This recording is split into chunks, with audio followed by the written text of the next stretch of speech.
ನಮಸ್ಕಾರ ವಿದ್ಯಾರ್ಥಿಗಳೇ, ನಾನು ಎಂ.ಐ. ಮಕಾಂದಾರ್, ಸರ್ಕಾರಿ ಪ್ರೌಢಶಾಲೆ ಕರಗುತ್ತಿ, ತಾಲೂಕಾ ಹುಕ್ಕೇರಿ, ಶೈಕ್ಷಣಿಕ ಜಿಲ್ಲೆ ಚಿಕ್ಕೋಡಿಯಲ್ಲಿ ಹಿಂದಿ ಭಾಷಾ ಶಿಕ್ಷಕನಾಗಿ ಸೇವೆಯನ್ನು ಸಲ್ಲಿಸುತ್ತಿದ್ದೇನೆ. ಈ ವಿಡಿಯೋದಲ್ಲಿ ನಾನು ಹಿಂದಿ ಭಾಷೆಯ ಸಮಾಸಗಳನ್ನು ಗುರುತಿಸಲು ಕೆಲವು ಟ್ರಿಕ್ಸ್ಗಳನ್ನು ಹೇಳಿಕೊಡುತ್ತೇನೆ. ಇದರಿಂದ ನೀವು ಸುಲಭವಾಗಿ ಸಮಾಸಗಳನ್ನು ಗುರುತಿಸಬಹುದು. ಅದಕ್ಕಾಗಿ ಈ ವಿಡಿಯೋವನ್ನು ಸಂಪೂರ್ಣವಾಗಿ ವೀಕ್ಷಿಸಿ.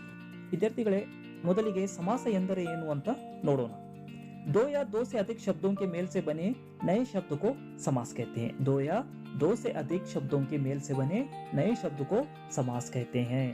ವಿದ್ಯಾರ್ಥಿಗಳೇ, ಎರಡು ಅಥವಾ ಎರಡಕ್ಕಿಂತ ಹೆಚ್ಚು ಪದಗಳಿಂದ ಆದ ಒಂದು ಹೊಸ ಶಬ್ದಕ್ಕೆ ನಾವು ಸಮಾಸ ಎಂದು ಕರೆಯುತ್ತೇವೆ. ಹಿಂದಿ ಭಾಷೆಯಲ್ಲಿ ಒಟ್ಟು ಸಮಾಸದ 6 ಪ್ರಕಾರಗಳಿವೆ. ಅವುಗಳು ಯಾವ್ಯಾವ ಅಂತ ನೋಡೋಣ. ಅವಯಭಾವ ಸಮಾಸ್, ಕರ್ಮಧಾರಯ ಸಮಾಸ್, ತತ್ಪುರುಷ ಸಮಾಸ್, ದ್ವಿಗು ಸಮಾಸ್, ದ್ವಂದ್ವ ಸಮಾಸ್, ಬಹುವ್ರೀಹಿ ಸಮಾಸ್. ಈ 6 ಸಮಾಸಗಳನ್ನು ಯಾವ ರೀತಿ ಗುರುತಿಸಿಕೊಳ್ಳಬೇಕೆನ್ನೋದನ್ನ ಈಗ ಒಂದೊಂದಾಗಿ ನೋಡೋಣ. अविभाव समास, जिस समास के प्रारंभ में अव्यय यानी उपसर्ग लगा हो वह अविभाव समास होता है. ಯಾವ ಸಮಾಸದ ಪ್ರಾರಂಭದಲ್ಲಿ ಉಪಸರ್ಗವಿರುತ್ತದೆಯೋ ಆ ಒಂದು ಶಬ್ದ ಅವೈಭಾವ ಸಮಾಸವಾಗಿರುತ್ತದೆ. ಇದನ್ನು ನೆನಪಿಟ್ಕೊಳ್ಳಿ. ಹಾಗಾದ್ರೆ ಉಪಸರ್ಗಗಳು ಯಾವ್ಯಾವು ಉದಾಹರಣೆಯಲ್ಲಿ ನಾ ಕೂಡ ಹೇಳ್ತೀನಿ ನಿಮಗೆ. ಯಥಾ, ಆ, ಅನು, ಭರ್, ಬೇ, ಅನ್, ಪ್ರತಿ ಇವು ಎಲ್ಲ ಶಬ್ದಗಳು ಪ್ರಾರಂಭದಲ್ಲಿ ಬಂದಿದ್ದೇ ಆದಲ್ಲಿ ಆ ಶಬ್ದ ಏನಾಗಿರುತ್ತದೆ? ಅವಯಭಾವ ಸಮಾಸವಾಗಿರುತ್ತದೆ. ಉದಾಹರಣೆಗಾಗಿ ಯಥಾಸಂಭವ. ಯಥಾಸಂಭವದಲ್ಲಿ ಇಲ್ಲಿ ಪೂರ್ವ ಪದ ಅಂದ್ರೆ ಮೊದಲನೆಯ ಪದ ಏನಾಗಿದೆ? ಯಥಾ ಇದೆ. ಯಥಾ ಅಂದ್ರೆ ಇಲ್ಲಿ ಉಪಸರ್ಗ ಇರುವುದರಿಂದ ಇದು ಅವಯಭಾವ ಸಮಾಸವಾಯಿತು. ಅದೇ ರೀತಿ ಆಜನ್ಮದಲ್ಲಿ ಪ್ರಾರಂಭದಲ್ಲಿ ಯಾವ ಶಬ್ದ ಇದೆ? ಆ ಇದು ಉಪಸರ್ಗ, ಆದ್ದರಿಂದ ಇದು ಕೂಡ ಅವಯಭಾವ ಸಮಾಸವಾಯಿತು. ಅದೇ ರೀತಿ ಅನುರೂಪದಲ್ಲಿ ಮೊದಲಿಗೆ ಪ್ರಾರಂಭದಲ್ಲಿ ಅನು ಏನಿದೆ ಇದು ಉಪಸರ್ಗವಾಗಿದೆ, ಆದ ಕಾರಣ ಇದು ಅವಯಭಾವ ಸಮಾಸವಾಯಿತು. ಅದೇ ರೀತಿ ಭರ್ಪೇಟದಲ್ಲಿ ಭರ್, ಬೇಷಕದಲ್ಲಿ ಬೇ, ಅಂಜಾನಿಯಲ್ಲಿ ಅನ್, ಪ್ರತಿದಿನದಲ್ಲಿ ಪ್ರತಿ ಇವೆಲ್ಲ ಉಪಸರ್ಗದಿಂದ ಪ್ರಾರಂಭವಾಗೋದ್ರಿಂದ ಈ ಶಬ್ದಗಳು ಅವಯಭಾವ ಸಮಾಸವಾಗುತ್ತವೆ. ಸೊ ಈ ಒಂದು ಸಿಂಪಲ್ ಟ್ರಿಕ್ಸ್ ದಿಂದ ನಿಮಗೆ ಅವಯಭಾವ ಸಮಾಸ ಗುರುತಿಸಲು ಬಹಳಷ್ಟು ಸುಲಭವಾಗಬಹುದು. ವಿದ್ಯಾರ್ಥಿಗಳೇ, ಈಗ ಕರ್ಮಧಾರಯ ಸಮಾಸ ಬಗ್ಗೆ ನೋಡೋಣ. ಇಸ್ ಸಮಾಸ ಮೇ ಏಕ ಪದ दूसरे पद की विशेषता बताता है. ಈ ಸಮಾಸದಲ್ಲಿ ಏನಾಗುತ್ತೆ ವಿದ್ಯಾರ್ಥಿಗಳೇ? ಒಂದು ಪದ ಮತ್ತೊಂದು ಪದದ ವಿಶೇಷತೆಯನ್ನ ಹೇಳುತ್ತದೆ. ಹಾಗಾದ್ರೆ ಉದಾಹರಣೆಯನ್ನು ನೋಡೋಣ. ಮೊದಲನೇ ಉದಾಹರಣೆ, ನೀಲಕಂಠ, ನೀಲಾ ಹೈಜೋ ಕಂಠ. ಈ ಒಂದು ಪದದಲ್ಲಿ 2 ಪದಗಳಿಗೆ ಒಂದು ನೀಲ ಮತ್ತೊಂದು ಕಂಠ. ಸೊ ಹಾಗಾದ್ರೆ ಇಲ್ಲಿ ಮೊದಲನೇ ಪದ ನೀಲ, ಎರಡನೇ ಪದವಾದ ಕಂಠದ ವಿಶೇಷತೆಯನ್ನು ಹೇಳುತ್ತಿದೆ. ಅದಕ್ಕಾಗಿ ಇದು ಕರ್ಮಧಾರಯ ಸಮಾಸವಾಗುತ್ತದೆ. ಇನ್ನು ಮತ್ತೊಂದು ಉದಾಹರಣೆ ನೋಡೋಣ. ಮಹಾರಾಜದಲ್ಲಿ ಇಲ್ಲಿ 2 ಪದಗಳಿವೆ, ಒಂದು ಮಹಾನ್ ಮತ್ತೊಂದು ರಾಜ. ರಾಜಾದ ವಿಶೇಷತೆಯನ್ನು ಮೊದಲನೇ ಪದ ಹೇಳುತ್ತಿದೆ, ರಾಜ ಮಹಾನ್ವಾಗಿದ್ದಾನೆ ಅಂತ. ಸೊ ಅದಕ್ಕಾಗಿ ಇದು ಕರ್ಮಧಾರಯ ಸಮಾಸವಾಗುತ್ತದೆ. ಇನ್ನೊಂದು ಉದಾಹರಣೆಯನ್ನು ನೋಡೋಣ. ಕನಕಲತಾ ಪದವನ್ನು ನೋಡೋಣ. ಕನಕಲತಾದಲ್ಲಿ ಕೂಡ 2 ಪದಗಳಿವೆ, ಒಂದು ಕನಕ ಇನ್ನೊಂದು ಲತಾ. ಕನಕಕ್ಕೆ ಸಮಾನ್ ಲತಾ. ಸೊ ಲತೆ ಹೆಂಗಿದೆ? ಕನಕನಂತೆ ಇದೆ, ಅಂದ್ರೆ ಬಂಗಾರದಂತೆ ಇದೆ ಅಂತ ವಿಶೇಷತೆಯನ್ನು ಹೇಳುತ್ತಿದೆ. ಅದಕ್ಕಾಗಿ ಇದು ಕೂಡ ಕರ್ಮಧಾರಯ ಸಮಾಸವಾಗುತ್ತದೆ. ಇನ್ನೊಂದು ಪದವನ್ನು ನೋಡೋಣ. ಕರಕಮಲದಲ್ಲಿ ವಿದ್ಯಾರ್ಥಿಗಳೇ ಇಲ್ಲಿ ಮೊದಲನೇ ಪದದ ವಿಶೇಷತೆಯನ್ನು ಎರಡನೇ ಪದ ಹೇಳುತ್ತಿದೆ.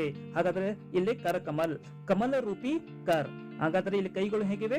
ಕಮಲನಂತೆ ಇದ್ದಾವೆ. ಅದಕ್ಕಾಗಿ ಇದು ಕರ್ಮಧಾರಯ ಸಮಾಸವಾಗುತ್ತದೆ. ಇನ್ನ ಮತ್ತೊಂದು ಉದಾಹರಣೆ ನೋಡೋದಾದ್ರೆ ಮುಖಚಂದ್ರ. ಇಲ್ಲಿಯೂ ಕೂಡ ಮೊದಲನೇ ಪದದ ವಿಶೇಷತೆಯನ್ನು ಎರಡನೇ ಪದ ಹೇಳುತ್ತದೆ. ಹೆಂಗಂದ್ರೆ ಚಂದ್ರ ರೂಪಿ ಮುಖ. ಸೊ ಮುಖ ಹೇಗಿದೆ? ಚಂದ್ರನಂತಿದೆ. ಅದಕ್ಕಾಗಿ ಇದು ಕರ್ಮಧಾರಯ ಸಮಾಸವಾಗುತ್ತದೆ. ಈ ಒಂದು ಸಮಾಸ ನಿಮಗೆ ತಿಳಿದಿರಬಹುದು ಅಂತ ಭಾವಿಸ್ತೀನಿ. ಈಗ तत्पुरुष समास ಬಗ್ಗೆ ನೋಡೋಣ. तत्पुरुष समास में कारक चिन्हों का लोप होता है और समास को विग्रह करने पर कारक चिन्ह आते हैं. ಸೊ ಇಲ್ಲಿ ವಿದ್ಯಾರ್ಥಿಗಳೇ, ತತ್ಪುರುಷ ಸಮಾಸದಲ್ಲಿ ಕಾರಕ ಚಿಹ್ನೆಗಳು ಲೋಪವಾಗುತ್ತವೆ ಮತ್ತು ಸಮಾಸವನ್ನು ವಿಗ್ರಹ ಮಾಡಿದಾಗ ಆ ಕಾರಕ ಚಿಹ್ನೆಗಳು ಬರುತ್ತವೆ. ಉದಾಹರಣೆಗಾಗಿ ಸ್ವರ್ಗ ಪ್ರಾಪ್ತ, ಸ್ವರ್ಗಕೋ ಪ್ರಾಪ್ತ. ಸ್ವರ್ಗ ಪ್ರಾಪ್ತ ಇದರಲ್ಲಿ ಕಾರಕ ಚಿಹ್ನೆ ಲೋಪವಿದೆ ಮತ್ತು ಇಲ್ಲಿ ವಿಗ್ರಹ ಮಾಡಿದಾಗ ಇಲ್ಲಿ ಕೋ ಎನ್ನುವ ಕರ್ಮಕಾರಕ ಚಿಹ್ನೆ ಬರುತ್ತದೆ. ಅದಕ್ಕಾಗಿ ಇದು ತತ್ಪುರುಷ ಸಮಾಸವಾಗುತ್ತದೆ. ಇನ್ನೊಂದು ಉದಾಹರಣೆ ನೋಡೋಣ. ಅಕಾಲ ಪೀಡಿತ್ ವಿಗ್ರಹ ಮಾಡಿದಾಗ ಅಕಾಲಸೆ ಪೀಡಿತವಾಗುತ್ತದೆ. ಹಾಗಾದ್ರೆ ಇಲ್ಲಿ ಸಮಾಸ ಪದದಲ್ಲಿ ಕಾರಕ ಚಿಹ್ನೆಯ ಲೋಪವಿದೆ ಮತ್ತು ವಿಗ್ರಹ ಮಾಡಿದಾಗ ಸೆ ಕರ್ಣಕಾರಕ ಇಲ್ಲಿ ಬಂದಿದೆ. ಅದಕ್ಕಾಗಿ ಇದು ತತ್ಪುರುಷ ಸಮಾಸವಾಗುತ್ತದೆ. ಇನ್ನೊಂದು ಉದಾಹರಣೆ ನೋಡೋಣ. ದೇಶಭಕ್ತಿಯಲ್ಲಿ ಕಾರಕ ಚಿಹ್ನೆಯ ಲೋಪವಿದೆ ಮತ್ತು ಇದನ್ನು ವಿಗ್ರಹ ಮಾಡಿದಾಗ ದೇಶಕ್ಕೆ ಲಿಯೇ ಭಕ್ತಿ, ಇಲ್ಲಿ ಸಂಪ್ರದಾನ ಕಾರಕ ಚಿಹ್ನೆಯನ್ನು ನಾವು ಕಾಣಬಹುದು. ಅದಕ್ಕಾಗಿ ಇದು ಕೂಡ ತತ್ಪುರುಷ ಸಮಾಸವಾಗುತ್ತದೆ. ಅದೇ ರೀತಿ ಧನ್ಹಿನ್, ಧನ್ಸೆಹಿನ್, ದೇಶವಾಸಿ, ದೇಶಕವಾಸಿ, ಜಲಧಾರ, ಜಲಕಿಧಾರ, ರಾಜಪುತ್ರ, ರಾಜಾ ಕೆ ಪುತ್ರ, ಆಪ ಬೀತಿ, ಆಪ್ ಪರ್ ಬೀತಿ, ದಾನವೀರ್, ದಾನಮೆ ವೀರ್. ಇವೆಲ್ಲ ಸಮಾಸ ಪದದಲ್ಲಿ ಕಾರಕ ಚಿಹ್ನೆಯ ಲೋಪವಾಗಿದ್ದು ನೋಡ್ತೀವಿ ಮತ್ತು ಅದನ್ನೇ ವಿಗ್ರಹ ಮಾಡಿದಾಗ ಬೇರೆ ಬೇರೆ ಕಾರಕ ಚಿಹ್ನೆಗಳು ಬಂದಿರುವುದನ್ನು ನಾವು ಕಾಣ್ತೀವಿ. ಅದಕ್ಕಾಗಿ ಇವೆಲ್ಲ ಪದಗಳು ಏನಾಗುತ್ತವೆ, ತತ್ಪುರುಷ ಸಮಾಸವಾಗುತ್ತವೆ. ಈ ಒಂದು ಟ್ರಿಕ್ ಅನ್ನು ಉಪಯೋಗಿಸಿ ನೀವು ತತ್ಪುರುಷ ಸಮಾಸವನ್ನು ಗುರುತಿಸಬಹುದು. विद्यार्थिगळे ಈಗ द्विगु समासವನ್ನು ನೋಡೋಣ. इस समास में प्रथम पद संख्यावाचक होता है. बहुत ही सरल है इसको पहचानना, क्योंकि इस समास का पहला पद जो होता है वो संख्यावाची होता है. ಈ ಸಮಾಸವನ್ನು ಗುರುತಿಸುವುದು ವಿದ್ಯಾರ್ಥಿಗಳೇ ಬಹಳಷ್ಟು ಸರಳವಾಗಿದೆ, ಏಕೆಂದರೆ ಈ ಸಮಾಸದ ಮೊದಲನೆಯ ಪದ ಸಂಖ್ಯಾವಾಚಕವಾಗಿರುತ್ತದೆ. ಉದಾಹರಣೆಗಾಗಿ ತ್ರಿಧಾರ, ತೀನ್ ಧಾರಾಯ್. ಈ ಒಂದು ಪದದಲ್ಲಿ ತ್ರೀ ಅಂದ್ರೆ 3 ಎನ್ನುವ ಒಂದು ಸಂಖ್ಯಾವಾಚಿ ಪದ ಬಂದಿರುವುದರಿಂದ ಇದು ದ್ವಿಗು ಸಮಾಸವಾಗುತ್ತದೆ. ಪಂಚವಟಿ, 5 ವಟೋं का ಸಮೂಹ. ಈ ಒಂದು ಪದದಲ್ಲಿ ಪಂಚ್ ಅಂದ್ರೆ 5 ಎನ್ನುವ ಒಂದು ಸಂಖ್ಯೆ ಬಂದಿರುವುದರಿಂದ ಇದು ಕೂಡ ದ್ವಿಗು ಸಮಾಸವಾಗುತ್ತದೆ. ತ್ರಿವೇಣಿ, 3 ವೇಣಿयों का ಸಮೂಹ. ತ್ರಿವೇಣಿಯಲ್ಲಿ ಕೂಡ 3 ಎನ್ನುವ ಒಂದು ಸಂಖ್ಯಾವಾಚಿ ಪದ ಬಂದಿರುವುದರಿಂದ ಇದು ಕೂಡ ದ್ವಿಗು ಸಮಾಸವಾಗುತ್ತದೆ. ಇನ್ನು ಮತ್ತೊಂದು ಉದಾಹರಣೆಯನ್ನು ನೋಡೋಣ. ಚೌರಾಹ, 4 ರಾಹೋं का ಸಮೂಹ. ಚೌ ಅಂದ್ರೆ 4 ಸಂಖ್ಯಾವಾಚಿ ಪದ ಬಂದಿರುವುದರಿಂದ ಇದು ಕೂಡ ದ್ವಿಗು ಸಮಾಸವಾಗುತ್ತದೆ. ವಿದ್ಯಾರ್ಥಿಗಳೇ ಈಗ ದ್ವಂದ್ವ ಸಮಾಸವನ್ನು ನೋಡೋಣ. इस समास में दोनों पद एक दूसरे के विपरीत होते हैं और अधिकतर दोनों पदों के बीच योजक चिन्ह आता है. ವಿದ್ಯಾರ್ಥಿಗಳು ಈ ಸಮಾಸವನ್ನು ಬಹಳಷ್ಟು ಸರಳ ರೀತಿಯಿಂದ ನಾವು ಗುರುತಿಸಬಹುದು, ಏಕೆಂದರೆ ಈ ಎರಡು ಪದಗಳು ಒಂದಕ್ಕೊಂದು ತದ್ವಿರುದ್ಧವಾಗಿರುತ್ತವೆ ಮತ್ತು ಹೆಚ್ಚಾನೆಚ್ಚು ಈ ಎರಡು ಪದಗಳ ನಡುವೆ ಯೋಜಕ ಚಿಹ್ನೆ ಬಂದಿರುತ್ತದೆ. ಉದಾಹರಣೆಗಾಗಿ ಪಾಪ ಪುಣ್ಯ, ಪಾಪ ಅವರ ಪುಣ್ಯ, ಇಲ್ಲಿ ಎರಡು ಪದಗಳು ಒಂದಕ್ಕೊಂದು ತದ್ವಿರುದ್ಧವಾಗಿವೆ ಮತ್ತು ನಡುವೆ ಯೋಜಕ ಚಿಹ್ನೆ ಬಂದಿರುವುದನ್ನು ನಾವು ಕಾಣುತ್ತೇವೆ. ಅದೇ ರೀತಿ ಈಗ ಮತ್ತೊಂದು ಉದಾಹರಣೆಯನ್ನು ನೋಡೋಣ. ಸುಖ್ ದುಃಖ್, ಸುಖ್ ಯಾ ದುಃಖ್. ಈ ಎರಡು ಪದಗಳು ಒಂದಕ್ಕೊಂದು ತದ್ವಿರುದ್ಧವಾಗಿದ್ದು ಮತ್ತು ನಡುವೆ ಯೋಜಕ ಚಿಹ್ನೆಯನ್ನು ಬಂದಿರುವುದನ್ನ ನೋಡ್ತೀವಿ. ಅದೇ ರೀತಿ ಮತ್ತೊಂದು ಉದಾಹರಣೆ ದಾಲ್ ರೋಟಿ. ಈ ಎರಡು ಪದಗಳು ಕೂಡ ತದ್ವಿರುದ್ಧವಾಗಿವೆ ಮತ್ತು ನಡುವೆ ಯೋಜಕ ಚಿಹ್ನೆ ಬಂದಿರುವುದನ್ನ ನೋಡುತ್ತೇವೆ. ಅದೇ ರೀತಿ ಮತ್ತೊಂದು ಉದಾಹರಣೆ ನೋಡೋದಾದ್ರೆ ಭಲಾ ಬುರಾ. ಈ ಎರಡು ಪದಗಳು ಕೂಡ ತದ್ವಿರುದ್ಧವಾಗಿದ್ದು ನಡುವೆ ಯೋಜಕ ಚಿಹ್ನವನ್ನು ಬಂದಿರುವುದನ್ನು ನಾವು ಕಾಣ್ತೀವಿ. ಅದಕ್ಕಾಗಿ ಇವೆಲ್ಲ ಪದಗಳು ದ್ವಂದ್ವ ಸಮಾಸವಾಗುತ್ತವೆ. ವಿದ್ಯಾರ್ಥಿಗಳೇ ಈಗ ಬಹುವ್ರೀಹಿ ಸಮಾಸವನ್ನು ನೋಡೋಣ. इस समास में दोनों पद मिलकर किसी तीसरे पद की ओर संकेत करते हैं और इस समास में अधिकतर देवी देवताओं के नाम आते हैं. ವಿದ್ಯಾರ್ಥಿಗಳೇ ಈ ಒಂದು ಸಮಾಸದಲ್ಲಿ ಎರಡು ಪದಗಳು ಕೂಡಿ ಮತ್ತೊಂದು ಪದದ ಕಡೆ ಸಂಕೇತವನ್ನು ಮಾಡುತ್ತವೆ ಮತ್ತು ಹೆಚ್ಚಾಗಿ ಈ ಸಮಾಸದಲ್ಲಿ ದೇವರ ಹೆಸರುಗಳು ಬರುತ್ತವೆ. ಉದಾಹರಣೆಗಾಗಿ ಘನಶ್ಯಾಮ್, ಘನಶ್ಯಾಮ್ ಘನ್ ಕೆ ಸಮಾನ್ ಶ್ಯಾಮ್ ಹೈ ಜೋ ಅಂದ್ರೆ ಯಾರು, ಇಲ್ಲಿ ಕೃಷ್ಣ. ಇವೆರಡು ಪದಗಳು ಕೃಷ್ಣನ ಕಡೆ ಸಂಕೇತವನ್ನು ಮಾಡುತ್ತವೆ.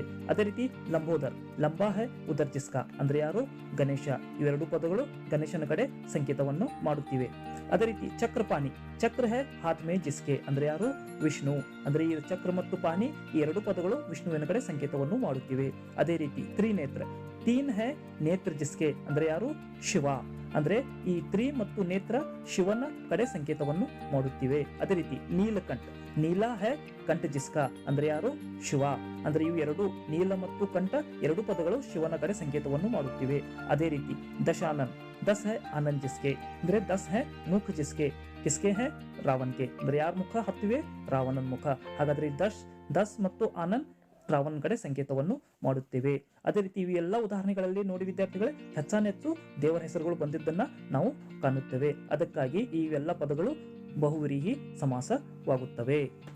ವಿದ್ಯಾರ್ಥಿಗಳೇ ಸಮಾಸದ ಮೇಲೆ ಕೆಲವೊಂದು ಸಾರಿ ಗೊಂದಲಮಯವಾದಂತಹ ಪ್ರಶ್ನೆ ಬರುವ ಸಾಧ್ಯತೆ ಇದೆ. ಆದ್ರೆ SLCಯಲ್ಲಿ ಇನ್ನೂವರೆಗೆ ಇಂಥ ಗೊಂದಲಮಯವಾದಂತಹ ಪ್ರಶ್ನೆಗಳನ್ನು ಕೇಳಿಲ್ಲ ಮತ್ತು ಕೇಳುವುದೂ ಇಲ್ಲ. ಆದ್ರೂ ನಾನು ನಿಮ್ಮ ಮಾಹಿತಿಗಾಗಿ ಈ ಒಂದು ಅಂಶವನ್ನ ನಿಮ್ ಜೊತೆ ಚರ್ಚೆಯನ್ನು ಮಾಡುತ್ತಿದ್ದೇನೆ. ಪ್ರಶ್ನೆಯಲ್ಲಿ ತ್ರಿನೇತ್ರ ಶಬ್ದವನ್ನು ಕೊಟ್ಟು ಸಮಾಸವನ್ನು ಗುರುತಿಸಿ ಎಂದಾಗ ಆಪ್ಷನ್ಸ್ ನಲ್ಲಿ ದ್ವಿಗು ಸಮಾಸ, ಬಹುವ್ರೀಹಿ ಸಮಾಸ ಎರಡನ್ನು ಕೊಟ್ಟಿರ್ತಾರೆ. ನೀವು ಫಸ್ಟ್ ಪ್ರಿಫರೆನ್ಸ್ ಅನ್ನ ಬಹುವ್ರೀಹಿ ಸಮಾಸಕ್ಕೆ ನೀಡಬೇಕು. ಅದೇ ರೀತಿ ನೀಲಕಂಠ ಶಬ್ದವನ್ನು ಕೊಟ್ಟು ಸಮಾಸವನ್ನು ಗುರುತಿಸಿ ಅಂತ ಹೇಳುತ್ತಾರೆ. ಇದರಲ್ಲಿ ಕೂಡ ಆಪ್ಷನ್ಸ್ ನಲ್ಲಿ ಬಹುವ್ರೀಹಿ ಸಮಾಸ ಮತ್ತು ಕರ್ಮಧಾರಯ ಸಮಾಸ ಎರಡೂ ಬಂದಿದ್ರೆ ಅವಾಗ ನೀವೇನು ಫಸ್ಟ್ ಪ್ರಿಫರೆನ್ಸ್ ಅನ್ನು ಬಹುವ್ರೀಹಿ ಸಮಾಸಕ್ಕೆ ನೀಡಬೇಕು. ವಿದ್ಯಾರ್ಥಿಗಳೇ 2-3 ಅವಧಿಯಲ್ಲಿ ಹೇಳುವಂತಹ ವಿಷಯವನ್ನು ಕೇವಲ 10 ನಿಮಿಷದಲ್ಲಿ ಹೇಳುವ ಪ್ರಯತ್ನವನ್ನು ಮಾಡಿದ್ದೇನೆ. ಈ ಒಂದು ನನ್ನ ಪ್ರಯತ್ನ ನಿಮಗೆ ಇಷ್ಟವಾಗಿದ್ರೆ ಈ ವಿಡಿಯೋಗೆ ಲೈಕ್ ಮಾಡಿ, ಈ ವಿಡಿಯೋವನ್ನು ನಿಮ್ಮ ಗೆಳೆಯರ ಜೊತೆಗೆ ಹಂಚಿಕೊಳ್ಳಿ. ಈ ವಿಷಯಕ್ಕೆ ಸಂಬಂಧಪಟ್ಟಂತೆ ಏನಾದರೂ ಸಮಸ್ಯೆ ಇದ್ರೆ ಈ ವಿಡಿಯೋದ ಕೆಳಗೆ ಕಮೆಂಟ್ ಬಾಕ್ಸ್ ನಲ್ಲಿ ಕಮೆಂಟ್ ಮಾಡಿ. ಇನ್ನೂವರೆಗೆ ನಮ್ಮ ಚಾನೆಲ್ ಅನ್ನು ಸಬ್ಸ್ಕ್ರೈಬ್ ಮಾಡಿಲ್ಲ ಅಂದ್ರೆ ಈಗಲೇ ಸಬ್ಸ್ಕ್ರೈಬ್ ಮಾಡಿ ಮತ್ತು ಬೆಲ್ ಐಕಾನ್ ಅನ್ನು ಪ್ರೆಸ್ ಮಾಡಿ, ಜೊತೆಗೆ ಆಲ್ ನೋಟಿಫಿಕೇಶನ್ ಅನ್ನು ಆನ್ ಮಾಡಿ. ಇದರಿಂದ ನಮ್ಮ ಚಾನೆಲ್ ನಲ್ಲಿ ಹೊಸ ವಿಡಿಯೋ ಅಪ್ಲೋಡ್ ಆದ ಮೇಲೆ ನಿಮಗೆ ನೇರವಾಗಿ ಮಾಹಿತಿ ಸಿಗುತ್ತದೆ. ಈ ಒಂದು ವಿಡಿಯೋ ನೋಡೋದಕ್ಕಾಗಿ ನಿಮಗೆ ಧನ್ಯವಾದಗಳು.